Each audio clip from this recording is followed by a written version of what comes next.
Ireland caps. They have various Lions tours. They have a Grand Slam. They have coaching experience in Wales and France, and perfectly for this panel as well, they have plenty of Heineken Champions Cup medals in their back pocket. So we're delighted they're here. Would you give it, please, a big round of applause for Brian O'Driscoll, Keith Wood, and Bernard Jackman, everyone!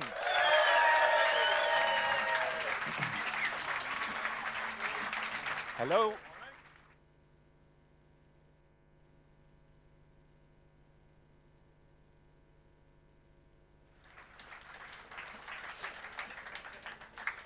Hello all, you're very welcome. Thank you, Joseph. How are you? How you doing? Great. Brian O'Driscoll, hello to you. Joe, hi. Bernard Jackman, hello to you. Hi. This final has an era-defining feel about it. The two best teams of the past 10 years, really. Winners of the last 3, winners of 6 of the last 10. And crucially, a lot of their best players, their winning players, still involved. They're not living off past glories. Everything about this final just screams, can't miss it. I think we've had probably the best week of competitive sport in another one, and it's teed up perfectly for this because nobody cares about that, you know, but it gets teed up for this at the weekend. When you look back at the 2 semi-finals, I obviously wanted Munster to get there. The 2 best teams won, but it was the manner in which they won. They won kind of going away from it. You know, they started playing very well. They had a great confidence. They had a great control. They had great capacity to do the right thing at the right time. And they just looked as if, yeah, this was a sense of destiny. But it was like a sense of destiny for both of them. So it's very hard to kind of pull out to say who was the favourite for the weekend. I just thought there were 2 teams on fire. And it's a pleasure when you have a competition like this that doesn't have the meet in the quarter-final or the semi-final, that they meet in the final and we get to see the Heineken Cup in all its full glory. I was trying to think, Bernard, is there any other final that compares with it? You know, maybe Munster Toulouse in 08 if you're talking about teams who've both won the competition in good form, pedigree, everything else. That was the only one I could think of. I don't know if there's another one in the past 23 years which jumps out at you to compare. No, I don't think so. I think Leinster knocked Saracens out last year at the quarter-final stage. The final was incredibly tough against Racing, but I don't think Racing have the culture or the tactical acumen that Saracens have. And they've never won it. They've never won it. Saracens know what it takes. Like, you're going to be sure this weekend on Saturday, neither team are going to underperform because of nerves or the occasion getting to them. All these players have been there, done that, and they're fit and ready to play for their life. And I think whatever team wins it, you know, I think they rightly could say that they're the best team that's won a Heineken Cup because as I said, Leinster are going back to back. Saracens, you know, have done great things in the Premiership, have won Europe, and you know, they can win their 3rd title. 3rd in 4 years as well. Yeah. Would you go along with that? Is the winner on Saturday the best Heineken Cup team we've seen? Over the course of the last 20 years?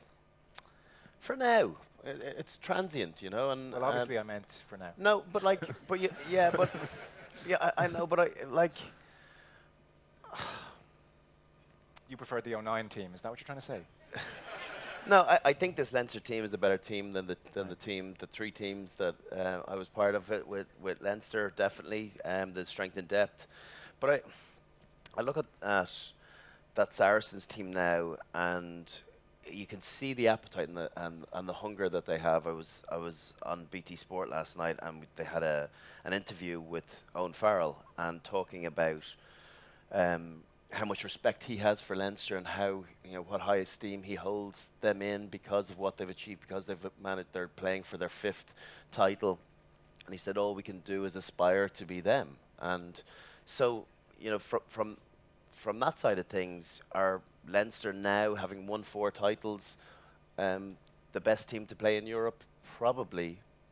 And only Saracens can only get to 3. So you are judged on the titles you've won. We were holding Toulouse, heralding them as the team for years and years, even when they were in their quieter times, because of what they'd achieved. 4. So it's all to do with the amount of titles that you have.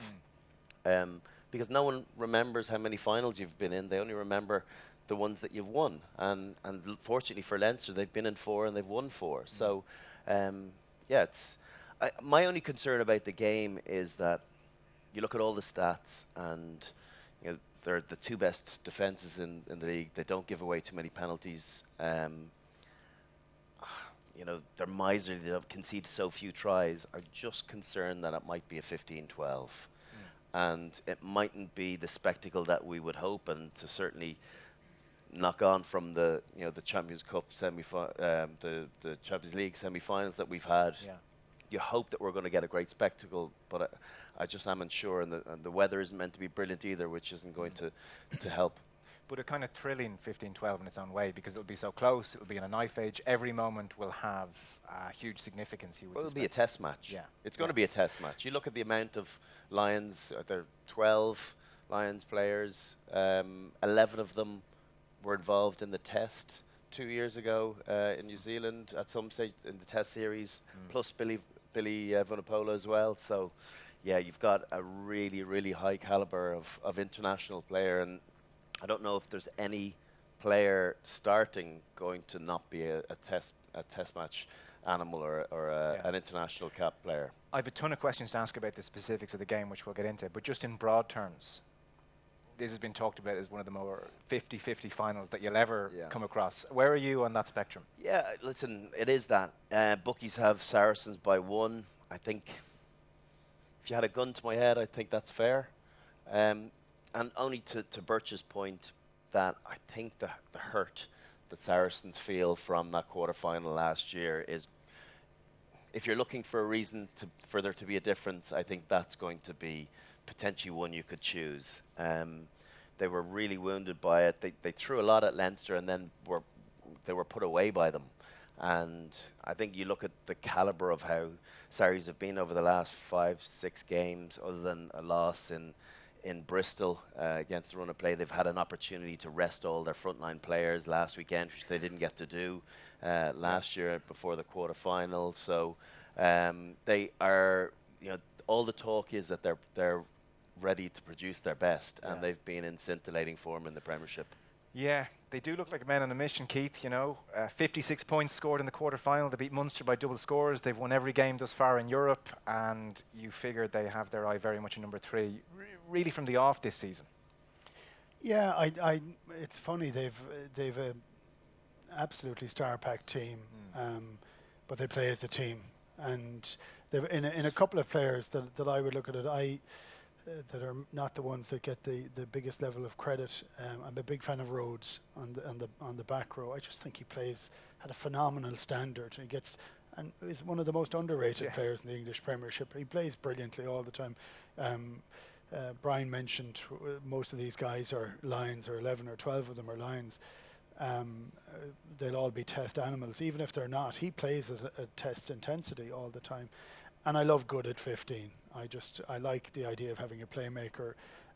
He seems, was it the quarter-final he played at out half when Farrell was injured, and it was as if he said, great, this is an opportunity to go and just enjoy myself. I don't know whether that was what was in his head, but he looked like he was having a barrel of crack, and it was just a load of fun for him. He did whatever he seemed to want to do at any stage, brought every skill that he had and tried it. He can still do that at 15. He may not do it in a final because the pressure is different, but sometimes you may need that to happen, and he has that capacity to do it.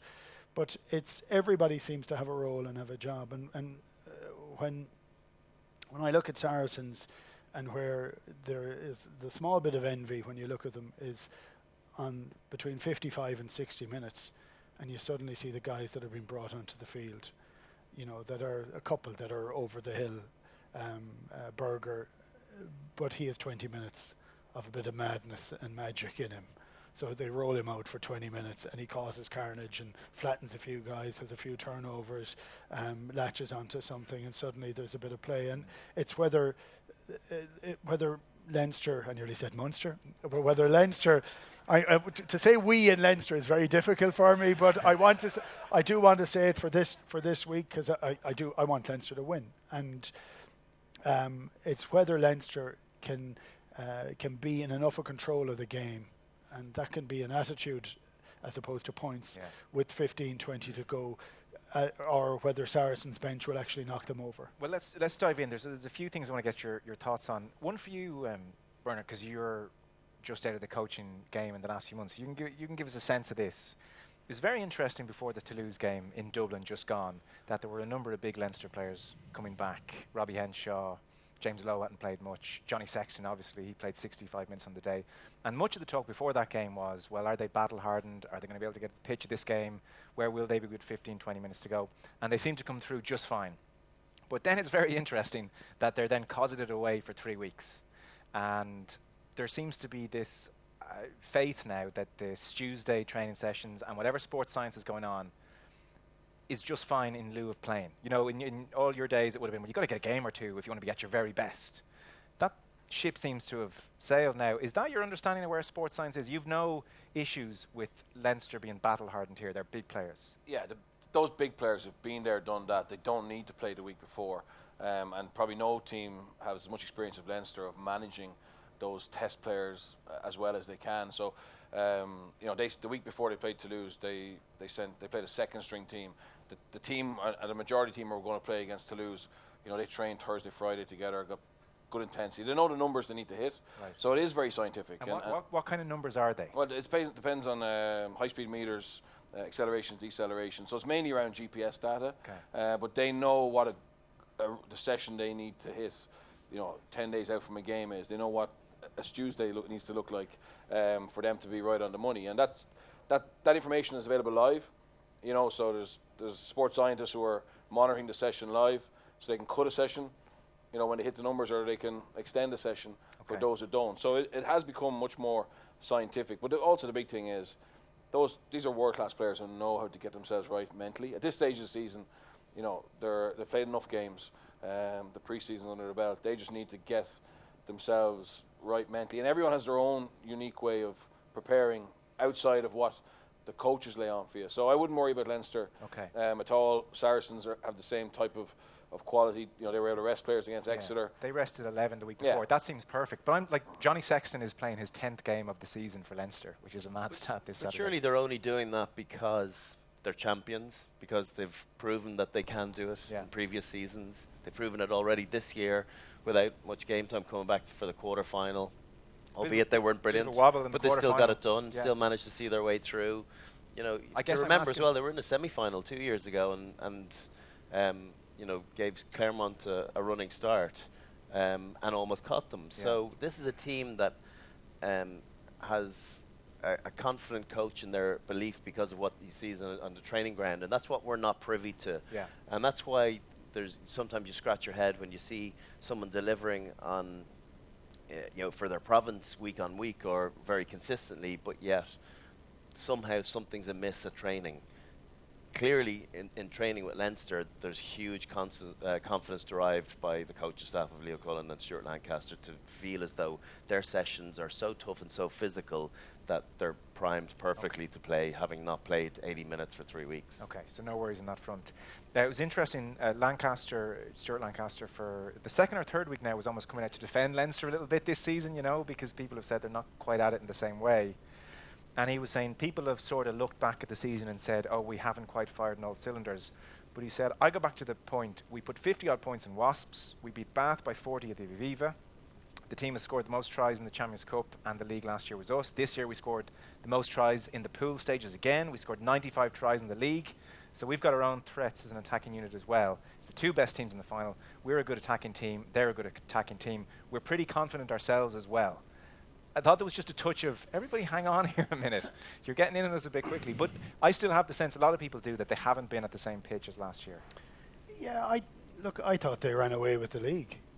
You know, and I thought they stopped when they'd won, and they started concentrating on A, the end of the season, and B, on blooding new players. And I think every single team in that league would wish to have been in the same position to do so.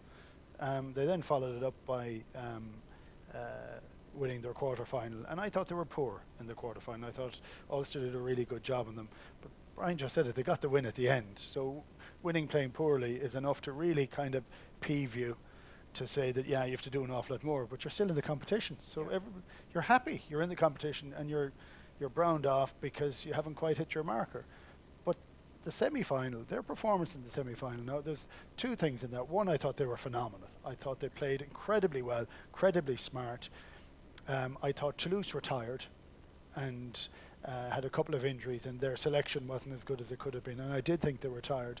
I still thought Leinster would have beaten them, but the manner in which Leinster played was just, it was fantastic. And I was going to ask Brian just a query on that. Johnny Sexton played the game, but he didn't play it on the gain line. He was getting himself back into the game, but he looked as if he'd all the time in the world. And for me, he looked back to being kind of slightly happier and in more control of everything that was happening. There was no reaction to people late hitting him or hitting him on the point of being late or not late, which we know is fully acceptable. And but he didn't, because he passed whenever he wanted to. And people kept kind of wondering, is he going to run to the line? Is he not? There was space for him. Yeah. But I'd say he was pretty relaxed after that game, because... I think the pennies probably dropped with him a little bit. That Is it an age thing? his heroics are going to find, if he continues with those that level of heroics, he's not going to be involved in a World Cup later on in the year. And so he's had to cut his cloth a little bit. I think you can do that a small bit more at provincial and European level. It's more difficult to do it because the margins are tighter internationally, and sometimes you have to take it right to the line to throw that pass to put someone through the gap. Whereas you could get away with it maybe, and particularly the dominance of the pack, and the platform that he was getting, he was playing whatever way he wanted to play that game. Be very interesting to see what happens this weekend. I think it'll be very different. There'll be so much pressure on him. They'll be in his face. You look at Jackson Ray. Actually, he was a guy who hasn't been capped, who I think epitomizes everything that Saracens do well, and he churns in weekly performances for them, but he will be breathing down his neck, and he'll be looking for those late shots. So I'm interested to see what that temperament is going to be like if it doesn't go his way, because we saw him blow up a little bit against Munster earlier on the year, and it's still there. It bubbles away, but it's also what drives the standards in him. But I don't think against Toulouse you can play away from the gain line, because they don't come and look for you. Like they have a drift defence, whereas Saracens, like Johnny's going to have to take the ball to the line because the line's going to come to him. He won't. I don't think he'd shy away from it anyway. But I think that's going to be the difference. And Saracens miss more tackles than anyone else in the Premiership, but it's because they know someone's going to mop it up, and they're willing to miss tackles because they get off the line so much. So how he deals with that's going to be fascinating. Yeah, it's not the shying away, but No. I don't think Johnny doesn't shy away from anything. I don't want him even thinking that way. I want him giving that pass in the last 5 minutes of a World Cup final. You could be a hero then, putting away someone into the corner, take those broken ribs for that, and you can kind of jump up afterwards. But it is the point of we do so much through him with Ireland in particular, that there will be late hits, there will be hits on it, but I'd rather he just wasn't involved in as many as he is. He gets exposed on them. So you can get a late hit, but you don't want a late hit into your kidneys. You know what I mean? You don't want to be in that position. Yeah, but there's different margins, right? I was when in the Ireland-Scotland game, I was sitting beside Johnny Wilkinson in the studio, and he kind of looked at me after he'd taken the third or fourth late shot, and he said, he doesn't have to be that much of a hero. He's already committed the player. He could give it half a second earlier and brace himself for that collision, whereas he was throwing it right in the face of whoever's coming for the hit and not giving himself an opportunity to defend his ribs or defend wherever the contact was going to be. And you're going to be injured, and you're going to be knocked down after playing for 14 to 15 years. Johnny did the exact same for about 3 or 4 years, and then said, okay, I have too many injuries, it's time to stop. But that's Johnny Wilkinson. So we need Johnny to do the same, I think. It's sort of an interesting interview Rob Kearney gave Bernard in the last week or two. So if you think of the Munster Saracens game, the opening few minutes, Ben Spencer's lobbing balls up and Streddle's going after them. He's not trying to catch them. He's just almost volleying them back, and let's see what way the ball bounces. It's like breaking ball in GAA almost. And Kearney was saying, you think of him soaring through the air and catching the ball two-handed.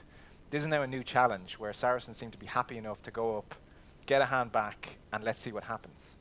Yeah, they're probably the first team to really implement that contestable kicking game to such a level that I suppose Ireland then got it and added to it. But Saracens are still, I would say, the masters of that. I think Spencer's come in for Wigglesworth. He's probably a more attacking 9 than Wigglesworth, but his box kicking is pretty good. And It's very difficult it's so much more difficult for the defending team who are taking those high balls. If the opposition don't want to catch it, they're literally just getting it up in your eye line and looking to slap back. It changes the whole game because obviously it would strike me it's very hard to catch it if someone wants to just tip it back. It's next to impossible. But what Leinster will have worked on is obviously that escort, and they'll also make sure there's a massive focus on winning those scraps, and that's where Saracens tend to do well week by week, is because their work rate's incredible. You know, they massively judge themselves on that, and that means they win those 50-50s on the ground, which gives them possession on the front foot. So, but Leinster aren't lazy. Leinster work incredibly hard as well. So that's going to be a fascinating. And to be honest, it could be a lucky bounce. Totally. That wins the game. Yeah. But I love that. I love when something happens, not in the laws, maybe in the reaction to the laws. So you don't want people colliding in the air. So what's happened in the last, I'd say 5 or 6 months, is that area's been flooded with people running lazy lines in and across. It's very hard to chase that ball and to get up and catch it with your eye on it all the time when you're dodging the guys that are in your way.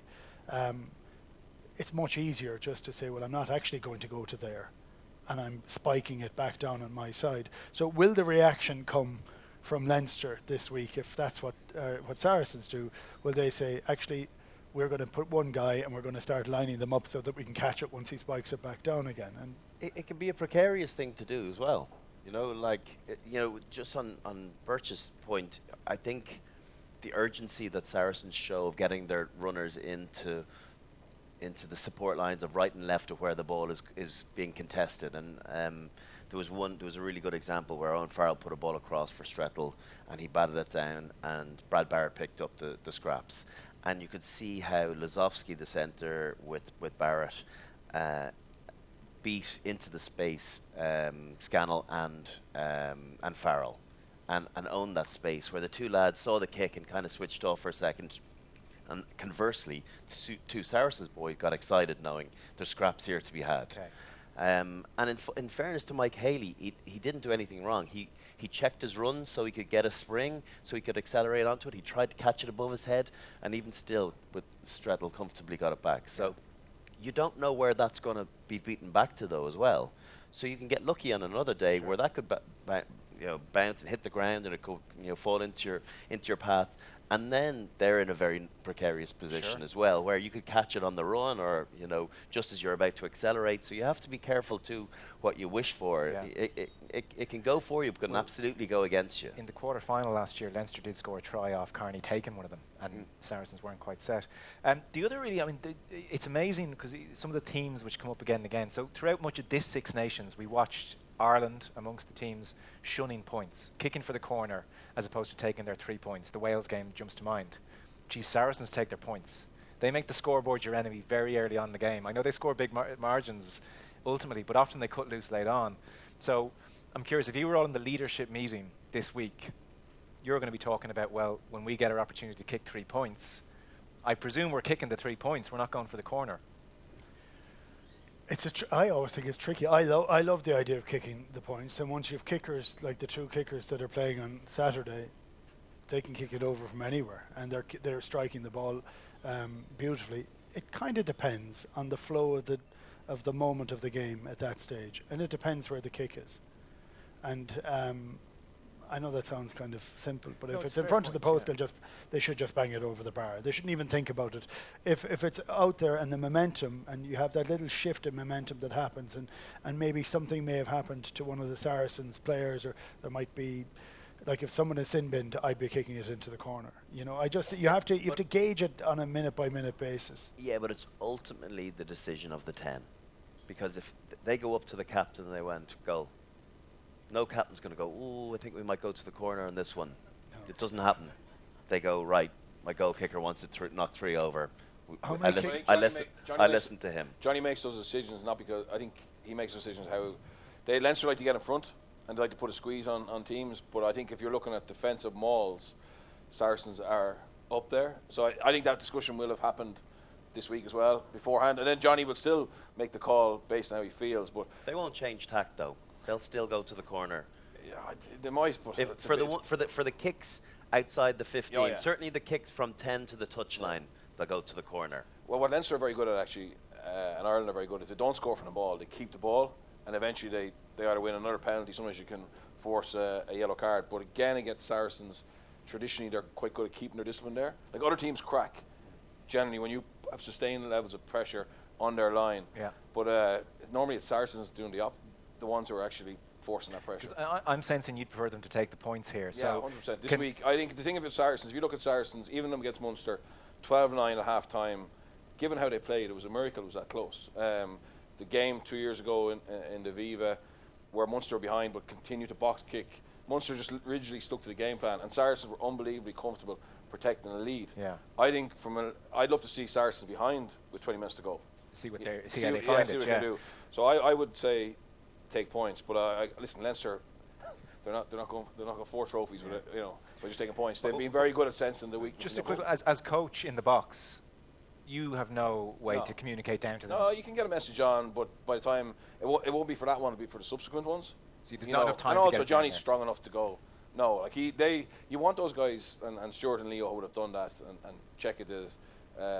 You've empowered them enough that they can make those decisions on the field, and you back them then. But obviously, would you agree? Yeah, no, absolutely, absolutely. Like you can have the water carrier that has a kicking tee, and you can shout into his microphone, get on the immediately. That's what I thought, yeah. But and you can lob it on. Some referees will go, well, the kicking tee's on, you're going for a goal. Most referees want to just go with whatever the initial decision of the captain or the 10 is. Actually, no, we're going to go. Yeah. It's not listening to someone up in the box. They're listening to the players. Yeah. So just on the other thing as well, Saracens did what Munster did brilliantly 15 years ago when they were at their pomp, was they built their scores with 3-6-9, and then all of a sudden they got a try and it's 16-0, and you're like, oh my God, we haven't played that badly, and we're 16-0 behind. It's and they're yeah. brilliant at doing that. Whereas Leinster are a slightly different team, that they're very try-focused. They feel as though they'll score tries against anyone, 2, maybe 3. Can you score more than 20 points against us? Yeah, it's a fascinating decision to see if they change. And I am asking the man who did kick a drop goal in the 09 final here, So you got to, you got to take your points sometimes, clearly. Yeah, there wasn't even, not even penalty advantage. There wasn't even a freebie. Would you say, Bernard, it was heroic? Absolutely, yeah. Well, Sexton took one as well. It wasn't part of our makeup that year, but the boys felt obviously we couldn't break him down. The Sexton one was from a long way out, wasn't it? Yeah, it was. From memory, and he made a face afterwards. Well, scooped his over the bar for I about just 10 yards. need to get us off the scoreboard, off now. Yeah. So Just Joe, I think Brian mentioned both defences being incredible. I'd love to be a fly on the wall of both attack coaches making their case to the head coach about how much they want attack ball in hand, because it's very hard to convince Leo or Mark McCall that keeping the ball in hand is the best strategy against the Saracens defence or the Leinster defence. So it's who was more, like, I'm sure Stuart obviously he's very forceful. He's effectively he's a co-coach with Joe or with Leo. So obviously I'd say he'd be able to convince them. And Leinster have the attack to do it normally, but if you're purely basing your decision on stats and what you see, you'd be saying, it's suicide to run too much against them. that said, you've got to throw the second pass against Saracens. Yeah. You've got to throw the second pass. What do you mean by that? So they want to, they scream running up at you like Indians that they're going to charge, and then when they get a little bit softer on the outside, and when you throw that second pass, that you can't keep coming charging up because you can miss big, as Birch talked about earlier on. So you've got to be able to have the willingness to, nearly throw the intercept, because that'll be the pass that will cut them. And in a low-scoring game, but you've seen that all, like, that's what Leinster do now under this new coaching ticket, that they back their passing game, and I expect them not to change a whole lot. They'll feel as though, do you know what, we're going to go, we've identified that they are soft out at the 15-metre channel. Let's get there and prove it. Are there echoes of like the England-Ireland game here with this one in some respects? Like, I know we love talking about Sexton and Farrell and all the backs, and we never talk about the forwards, and I'm sure you two are happy to do that. Like the Vunipola brothers, Jamie George, Itoje, Cruz, you're mentioning the other back rowers there as well. Like, they're kind of mammoth. Like, is this one of these days where Akeem Healy, Tyke Furlong, Sean O'Brien, like, that ultimately will decide the game? Is that what we're looking at here? They decide every game, no mind but especially whatever backs ever think, presume is to be the case. But true story. Yeah. I said to Brian earlier before we came on air, not since the England-Ireland game have we been so concerned with the dominant tackles stat. Is that going to be a big feature of this game? Yeah, we were concerned about that afterwards, and we weren't beforehand. Yeah. But these are teams that are playing all the time. Ireland hadn't been together for 6 or 8 weeks or whatever it was before they played that game. So I think you look at it a little bit differently. But you do need to win the forwards battle. The reason that Leinster have space in the back line is because the forwards give incredible ball and very, very fast ball for the scrum half. It becomes incredibly easy, not easy, easier to find the space, to find that maybe the 2 or 3 passes to get on the outside. It's when your defensive line that's up against you has to readjust to get back behind the gain line. It makes it easier for you. That's what Munster didn't do. Munster didn't take control at any space in the semi-final. They didn't get themselves into a position of where forwards were running onto a ball and getting over a gain line and the next ruck was quick. Yeah. That didn't happen. Leinster do that all the time, not with little pop-up runners, though they do with James Ryan, who still doesn't have the shape to be a ball carrier and still out-carries everybody, which is kind of crazy. But there's a far more interplay between the backs and the forwards in Leinster, and that'll get you over the gain line. But the forwards have to do that role incredibly well. Like you named a load of the English players for Saracens. I mean, Itoje is a unbelievable pain in the neck. He's a total nuisance in the maul, in ruck time. He is all arms and legs. He's in the midst of everything. He's a phenomenal player. You know, he's a player you'd like to have on your side. George has done incredibly well. I think he's cemented his place as the England number 2, but he's playing consistently well. But in the semi-final, he was very quiet because that was his need, was to be very quiet. Other people were, a lot of players kind of step up to do their mark. So for me, as a forward, as a has-been forward, the joy of watching what's going to happen then, because there will be a bit of space, but not as much as there were in the semi-finals. So how do the 2 forward packs go off against each other? I don't want to see Sean O'Brien going for little 1-yard little bunts up into a kind of barreling group of 3 or 4 Saracens. Yeah. I want to see him get an opportunity to latch onto a ball at a bit of pace. Leinster can do it because they've done it consistently during the year. And back to your previous point, or one of the previous points, they've given guys an opportunity to get back from injury. A lot of these guys were injured during the year. They've been given the chance to get back and to play themselves into form. They're fresh. It's very hard to be fresh on the last couple of weekends of the season. Leinster have managed to do it. Whether they're fresh enough or haven't played enough rugby, that's one of the other things. But I think they're in a good spot for it. Yeah. So, Bernard, the heft, the power of this Saracens team up front, that must be a worry, though, no? Yeah, so I think Keith's got it spot on. I think usually when you talk about 2 massive packs going against each other, you go back to the set piece, so who's going to have the edge of the scrum, who's going to have the edge of the line out. I actually think both teams, the scrum will be rock solid for both teams. Both teams will win their own ball. If both teams will win their own line out ball, I'd say there'll be very little between them all. It's exactly that power around the field. Who can get you over the gain line?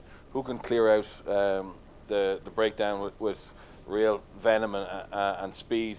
And who can make those impact tackles? And that's where I thought when I watched Saracens Munster after the game, I went, wow, there's a winner.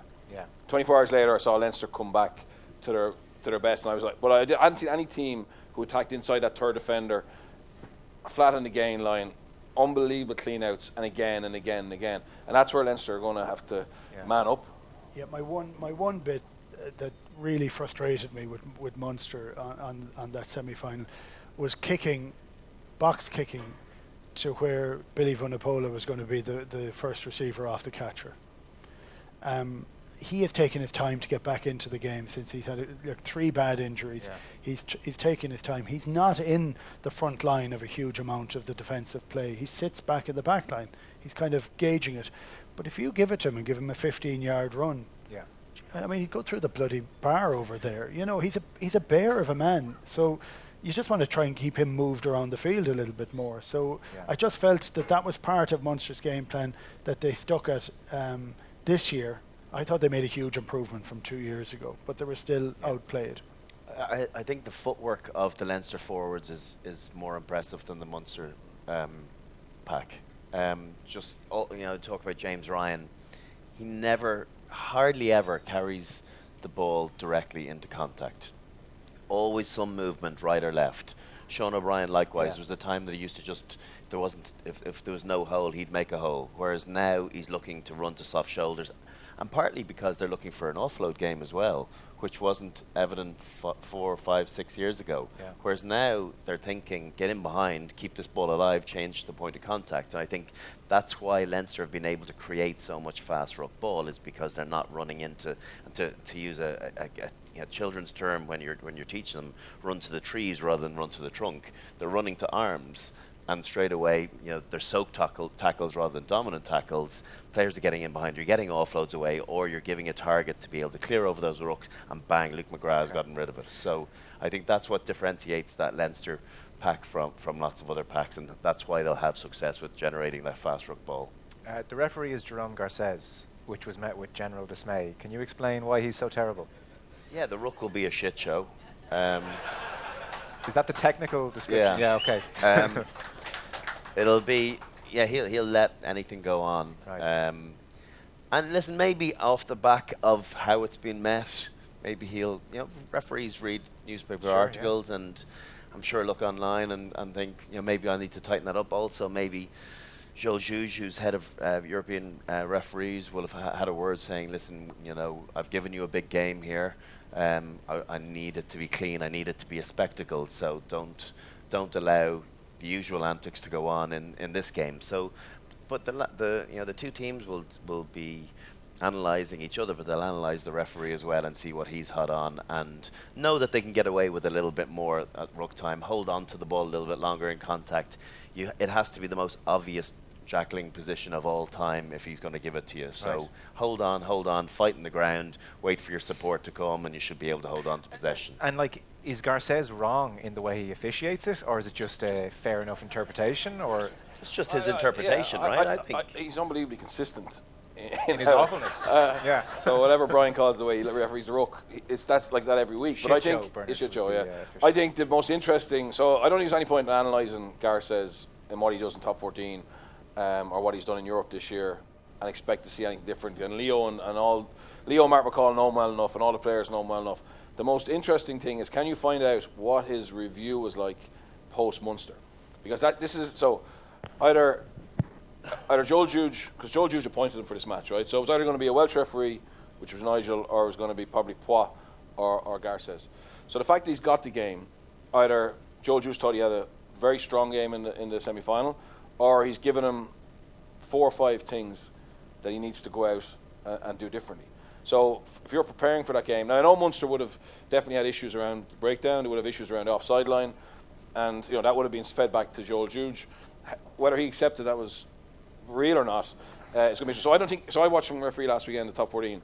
He didn't referee differently, but will he referee differently in a European Cup final because he's been told these are the areas? So that information will be absolutely crucial to both teams, and after 5 minutes as well. So you got to maybe adapt on their own. But there's a bit of you go on. Just really quick question from a coach's perspective: Can Leo Cullen and Mark McCall ask Joel Juge how he's going to referee? Can he specify is there anything in particular that you've told him to identify and to be clear on? Yes, you can. You can absolutely say, you can send clips of the opposition. So Leo would have sent clips of Saracens, probably against Munster, because that's the most relevant game with Garces, and you ask him for his view on that. And then you would also say, will you speak to Jerome about that, and what will you say? So, and then obviously in the dressing room then you'll say, has Joel spoken to you? And do you agree around that? Now Mark McCall's doing the same thing, and fairness to Garces is unbelievably calm, and he might be saying yeah, but he's not going to do it. But you will know after 5 minutes. But, the only part, coaching wars. The only two parts for me that make it tough, I think, and actually make it a little bit tougher for Leinster, is that he allows a little bit of creeping on the line, and when you have a really fast blitz, as you call, crazy defence for the first 4 or 5 meters, and they all work in unison. So, like, the first guy is offside, but they don't call it because the guy beside him is in the exact same position as him. They creep on that line, and they creep when the scrum half is passing the ball, is on going down to pick it up and doing it as to, is it up and are you passing? And he does that, which very few of the other referees do to the same degree. So that puts a bit of pressure on it in that element. And that's the one part. That's where Munster got really caught in it. But they got caught in it because their ball was slow. They were having to go back to get the ball. They'd go back to get it. Connor was having to dig for it. And as he was picking it up, they were all in his face again. They're in everybody's face. So they were under pressure all the time. Some of it of their own making, some of it of the referee's interpretation. You found a way to talk about Munster at every answer. I think it's wonderful. But do you know what? I'm hoping there are some Munster people here. Well, actually, is this a Leinster show? I'm in the wrong show if it's a full Oh, Leinster, it is. No, it's a Leinster show. It is a Leinster show. Well, actually, then, seeing as you've brought it up, do you know what's happened with Felix Jones and Jerry Flannery, the nature of this departure? No, I don't. Okay. I know it came as a shock to everybody that they both went in around the same time. I think pretty much as everybody else knows, they were offered contracts and didn't take them. You know, whether they took them for the same or didn't take them for the same reason or for different reasons, I don't know. Right. Because, I mean, with Felix Jones, I think we're guessing here in speculation, you can see Rob Howley potentially coming in and his nose might be out of joint. But the Jerry Flannery one is surprising, especially. But we were talking about this last week or 2 weeks ago, that Munster under-resourced in the coaching side. So there had to be another coach coming in, and you know they're extra under-resourced now. Well, they are. But to take that route that goes on afterwards. If you were a player, what do you do when you look at it and you say, okay, they're guys, they're my friends, they were good coaches, they've been there for a good while, and you know there is that sense of unity in Munster. Those guys are going. Right, that's really sad. They're gone. Who's coming next? Is there a level of excitement that's going to come in there? Is there an opportunity because Munster were already going to go for one coach? Does this change their ambition to what type of coaches they get? Because now they have to get 3 coaches. And that becomes exciting then in that instance. Tough for the guys that are going, but if they've decided not to take a contract, you know. But it's most likely going to be international coaches because of the World Cup cycle. Yeah, but also not many coaches don't have, coaches of a global scale that Munster will be looking for. Yeah. You know, to specifically look for, will want to up sticks and move there at short notice. We're coming to the end of the season. Yeah. They're already looking for next year, Yeah. So it's certainly not working in their favour. So they'll have to be looking into that international window, which means that they're going to be without the coaches that they probably want for the first 3-4 months of the season too, which isn't ideal. Well, they're starting from scratch, I presume, Bernard, it's not easy to get 2 high caliber coaches at this kind of Well, they need 3. Is Rob Howley not inching his way towards one of those roles? Well, that's on speculation, I think. Yeah. Okay. Speculation. Yeah, I think Stephen Larkham's been mentioned. The Stephen Larkham over Rob Howley, obviously the advantage Larkham would have if he is in the picture is that he could start straight away. I think obviously if you had Felix there, you could potentially wait for a World Cup coach, but now it's going to maybe change the whole dynamics of the decision making, which isn't great. I mean, it's very unusual for to have realistically, they could have lost the weekend to Benetton. They could have been out, and then you would have been making this decision in the off season. Yeah. It seems crazy that we're having a decision a week before. Yeah, listen. How does that happen? When they review it, they're going to say, "Listen, we should have had a deadline. We should have known this by the 31st of January." It's very sloppy to allow those negotiations to go on so long, and I think that's. It often happens with players. Yes. It rarely happens with coaches. Even players, it's late for players, but it does. It is, very rarely happens with coaches, right? Yeah. Now, Keith, you've ruined our Champions Cup preview. My work here is done. I'm off. Mike Heineken, please, lads. We're coming to a close here on the radio section. Later on, we're giving away a brilliant prize. One of our 100 green ticket holders will be off to see Scotland, Ireland in Japan come September. Before we go then, final predictions for Saturday, Keith. Saracens. Sorry, I was just trying to say that. Little Pinterest pause. It is. Look, sure, you're only guessing, because it is that close to do it. I mean, look, I want Leinster to win. I nearly said I want Munster to win. I do actually, but I do. I want Leinster to win. I think it would be an incredible fill-up for Ireland and all those players and the other players to go into a pre-World Cup with a high level of confidence, knowing that they've beaten some of these great players as well, because it gets them one back up over since the England loss at the start of it. But I think it's going to be unbelievably close, and I'm disappointed to see that it's due to have a bit of rain in Newcastle, which is cold on the warmest day of the year anyway, and I think it's going to be that tight. I'm really looking forward to it. I'm going over. I'm commentating the game for Off the Ball, and I'm actually, I'm just really, when it isn't your team, really, you can kind of get rid of the nerves and just enjoy it for the spectacle that it is. So I'm actually looking forward to it for the crack. So I haven't given you an answer. No, it's fine, because I think that's the fair enough answer. If you can't get to a TV or you want brilliant commentary, either way, it is live and Off the Ball. Conor Morris and Andy Dunn alongside Keith on Saturday. So Bernard, maybe it is foolhardy asking for a prediction. We've all established this thing is on a knife edge. So give us your final thoughts, or if there's anything we haven't hit on that you wanted to. I think I'm a massive admirer of Saracens. I think they're quality. But Brian spoke about Leinster throwing that second pass, and so many teams don't back themselves to throw it because they don't have the skill set, and that plays into Saracens' hands. I think Leinster will back themselves, and I think that they have the creativity, the talent to unlock the Saracens' defence. Plus, they're incredibly fit, incredibly mentally tough, and they've won it before, and won lots of other things. So I think that's how Saracens beat teams. Generally, the opposition crack first. I don't see Leinster cracking, so I think Leinster will just about be good enough, but it'll be epic. Yeah. Great answer. Final word? I had absolutely no idea. Keith covered it in everything that he said there. It's the closest, most evenly matched final that I can remember, and without a shadow of a doubt, the two best teams in the competition. That hurt that Saracens will be feeling from the quarterfinal last year, the way they've been able to rest their key players. Will that add the edge? It's impossible to call. Yeah. So I don't know. Of course, I'm hoping for it's the drive for 5, but maybe Saracens by 1 on the basis of being beaten last year. But I hope I'm wrong.